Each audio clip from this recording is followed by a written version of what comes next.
Drew, you ready, bro? Let's get it. I like this young man because when he came out with the phrase, he went from ashy to classy. All right. I like that. All right. So everybody in the house, So the Greek goddess of weather tried to, or the devil, as my grandmother would say, tried to prevent this event from happening. But you know, I'm just shocked, overwhelmed. I think of my first sales meeting at Nike, and you know, looking for familiar faces, so to speak. Many of us here started in the industry when they didn't include laces in the box, so to speak. But I'm happy to see this. You know, black excellence, us in sort of one place, but I'm hoping through this presentation I'm able to make you laugh, make you cry, but more importantly, kick some action in as relates to us getting after this and making some, you know, doing a better job of working together and also getting the industry to address some of the issues that are there. So I am, see the clicker here. We're having issues, we'll get it worked out. So the subject matter I'm going to talk on, and we'll get in a little bit deeper, is the sneaker industry must die. I'm going somewhere with this, but it relates to the current situation that's happening. D.I.E, each of those words sort of stand for something, but as I move into it. But before I jump into that, I want to kind of give an outline of myself as well as recognize some of the pioneers that are in the room today as well as their efforts. So looking at me sort of from an Uncle Drew looking at the event from a standpoint, I was talking to D and almost think we need to call this sneak kinda, so to speak. You know, I think it's a huge breakthrough as it relates to us being able to do something like this, and it needs to become an annual event. And we need to continue to build, and I'll touch on some things as relates to actions that we need to take. But first thing, I think we need to give another sneak kinda round of applause to Dwayne and the crew for making this happen.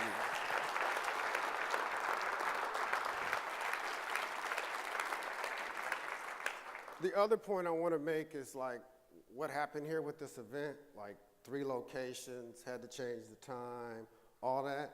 If you're in the sneaker industry, get used to it. That's how you got to make it happen. You got to run around the picks. You got to deal with the nonsense inside, culturally wise. You know, you just got to get it done, especially us. And I'm going to talk about it later, but we need to hold ourselves accountable to a higher level. So that as Dwayne speaks, it relates to the people that come behind us. Uncle Drew. I am the real Uncle Drew. Let's make that official here now. And it's beyond just the gray hair or what I call gray suede. It's beyond the trash talking that many of you guys sort of know. It's beyond just from an athletic standpoint, but really what I want to give, and we have 40 years of experience, so we're going to average that out, and I'm 20, and Brandis is 20, but I really want to give back. I mean, my goal, and I joke with a lot of you, is that I want to work for you. So I want to give you my notes, my lessons, my challenges. You know, one of the key things I sort of speak in this industry is you got to have emotional intelligence, especially people of color. We are very passionate. It's used against us, but I'll jump into some of this later. But I want you guys to learn from my firings and my challenges and being written up, as well as I want to share my accomplishments and, you know, some of the things I've been able to do in the industry. I think I went backwards. Sorry. But first thing, I want to honor somebody locally from D.C., played on the 1984 Georgetown National Championship team. And if you guys don't know this, it's pre-Jordan. This built the industry. When Nike wanted to go hood, it was Georgetown that gave them that. Wherever you were from and you're a person of color, you might have had a local team, but your other team was Georgetown. If you walked in somewhere with a Georgetown starter jacket on, you gave that nod and you was official based on what they were about. They were like the Hood's Oakland Raiders. He worked over 20 years at Nike and Jordan, was the first Jordan rep, opened up the first sneaker boutique in Bobito's Footworks, worked for several brands on a consulting side. He's my homie. He talks more trash than me. But Gene Smith, if you could get up and let us acknowledge you.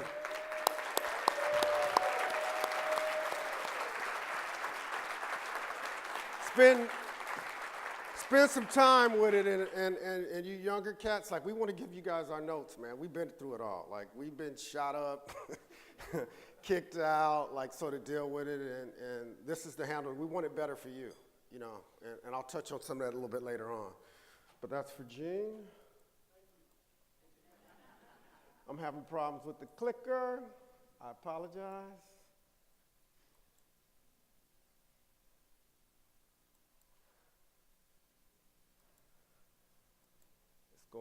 Going to handle that.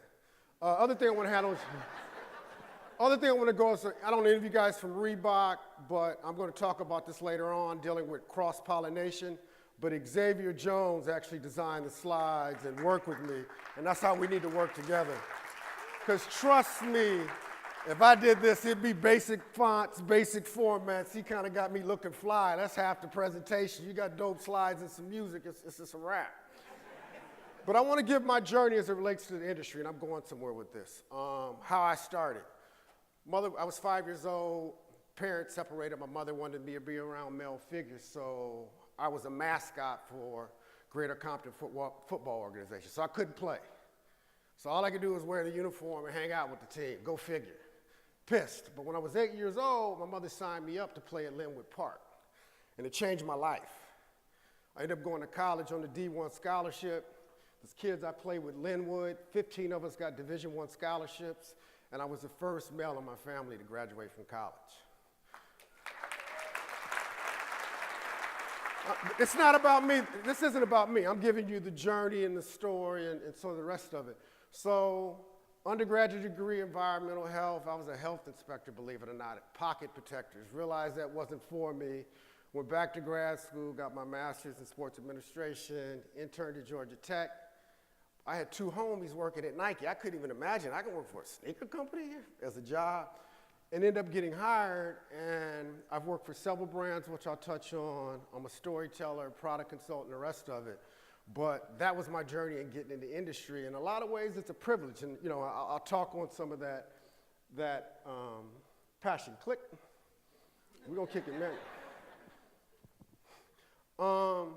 But there's wounds there as it relates to it. I mean, I have a lot of accomplished, a lot of firsts I'll talk to, but it's a challenge. We're in this industry, you know, it's a challenge in dealing in a culture. Imagine if the folks you work with that aren't of color, if the sales meeting looked like this and they had to step in there. I mean, that's the challenges that we have to face, but on the outside, and I'll touch on it deeper, we drive the culture. Very challenging. I'll be transparent. I have depression, firings, accomplishment, glories, travel the world. I've had it all as it relates to it. So, but Greer, you know, Greer's no victim. You know what I mean? That is what I want to share with you today. I just want to share you the challenges that are going on, what some of the brothers like, you know, the Gene Smith, the Mike Parkers, the Astors have dealt with, you know, before you guys even sort of got in the game. But we want to give you those notes to move on and to move forward, but there's some things that need to be addressed within the industry. We'll touch on that. Just go lightly, kind of my background a little bit. I was the first black footwear product director in the industry. Again, it's not about me. And I'll tell you how that happened, and that's why what we're going to discuss today on my presentation is important. First black employee at Super, the skate brand, and I'm not a skater. First black product director at Ralph Lauren, and recently was the first black VP at Under Armour. Short tenure, but on the product side as it relates to it. I told them not to put the Curry shoe out, just so y'all know. They wouldn't listen. Excuse me, anybody that's here, no disrespect. But some of the accomplishment and some of the fun stuff, because this is going to get heavy. So I want to share some of the fun that sort of went on, but you know, we're going to get heavy in the discussion as I sort of move forward. But, you know, I did the Wu-Tang dunk, Rockefeller, but it's nothing genius. It was just a logo. Like, everybody raised over that stuff.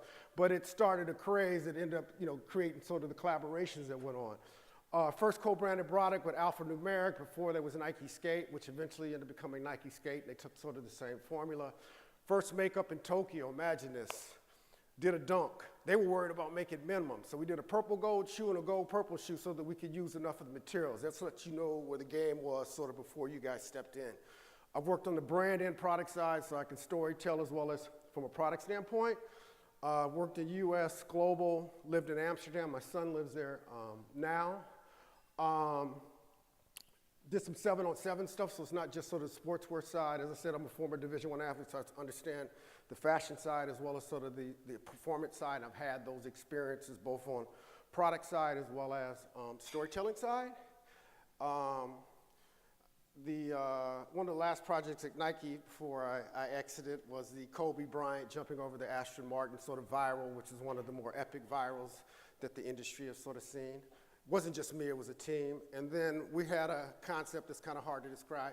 Just Nike Blue House, as it relates to sort of sportswear and being able to get after it from an energy standpoint.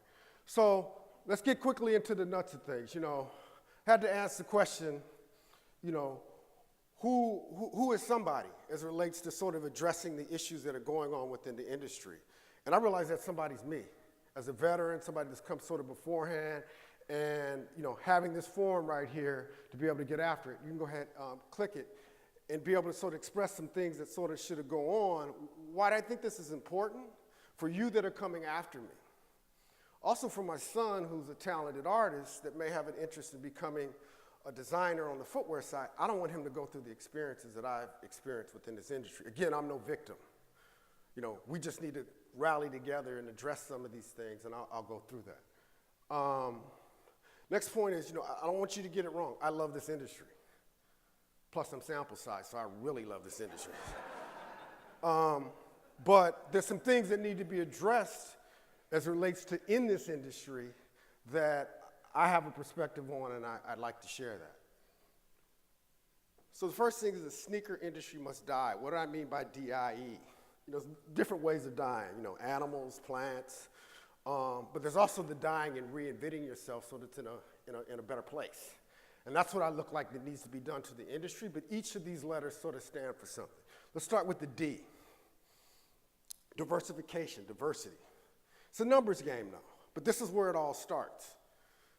This is where we get invited to the party. This is the invite. So this is sort of the start that relates to going on. We represent 13% of the population. That isn't represented in senior management and board and the rest of those. But from an industry standpoint, our culture, athletes to hip hop, we drive over 50% of this business. That representation isn't in the industry and it needs to be addressed, but we'll go deeper sort of later on. Let's click again. So this right here, this slide represents, there's about 20% of us within here. That's not enough for me. It's nice, it hits the average, but our consumers have made this a global culture. This once was a sporting good industry. We made it a cultural industry, and now it's multi-billion dollars, and we've driven that. Next, let's go to the I, inclusiveness.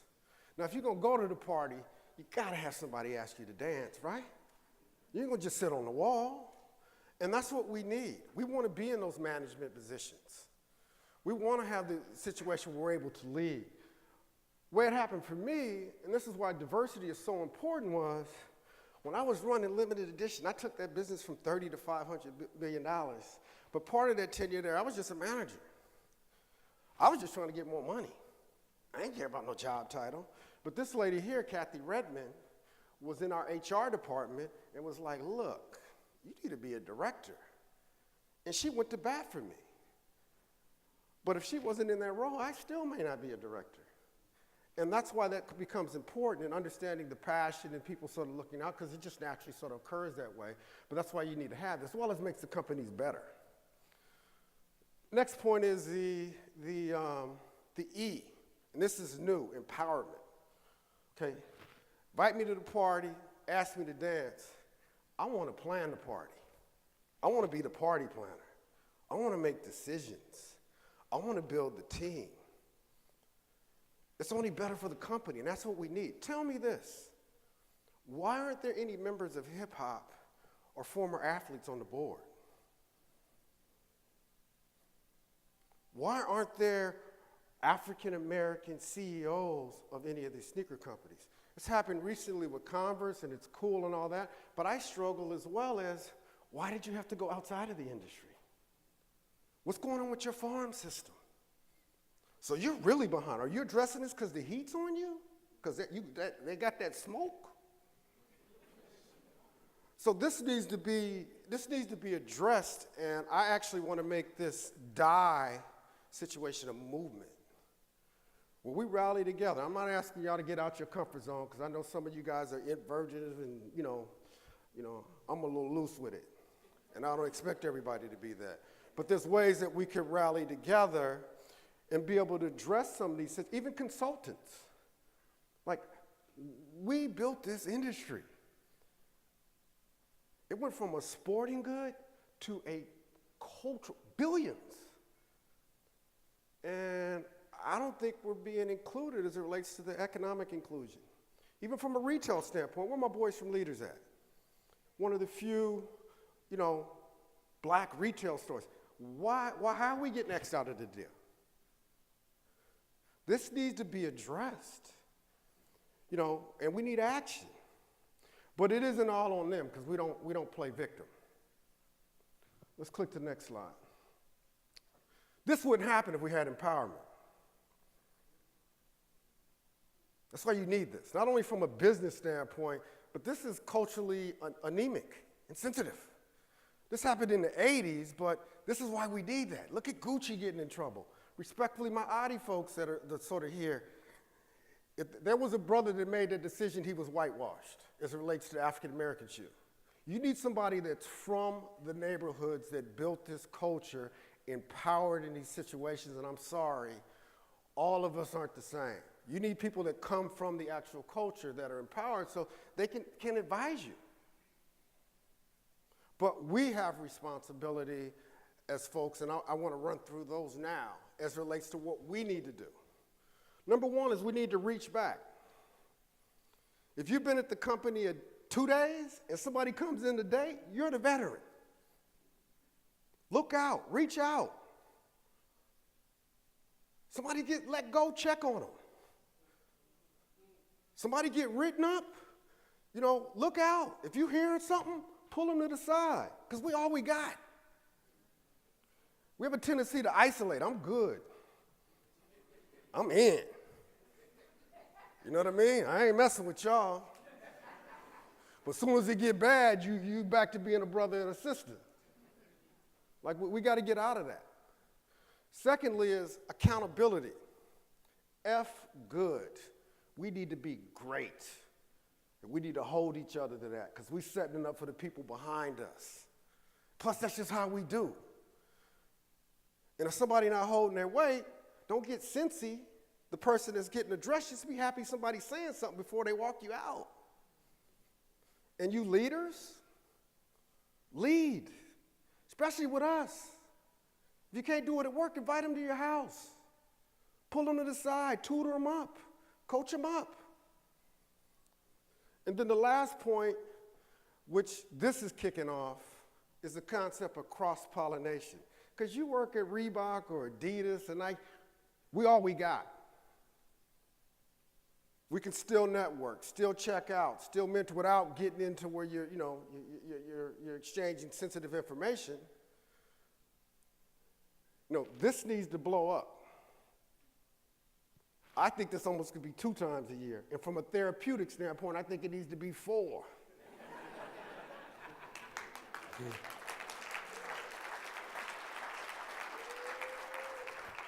Because I know what you're dealing with.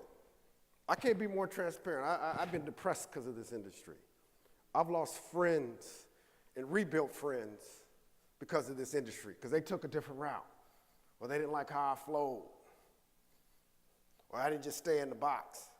See, to me, in this industry, it isn't about my check and my title. When I see somebody walking down the street with something I worked on with swag, and they didn't know I worked on it, that's priceless. For somebody to attend an event that you had, and they're having a good time, and they don't know you ain't slept in the details that you put into that, that's priceless. That's the kind of excellence that needs to be in this room. Not average, not getting by, not sort of doing it. So then sort of click into the the sort of last slide, my social media handles, I got 10 brand commandments you can look online. I got an article series, 11 reasons. I've written over 40 articles on LinkedIn. You can sort of check those out. And just recently started an agency, Brand I Am. So my last point is, you guys get it? I can't hear you. Do you get it? Are you ready? Well, I'm a football player, and I need to make sure that you're ready. So I'm going to play this clip. Brandis is going to come up and take it home, and let's do this.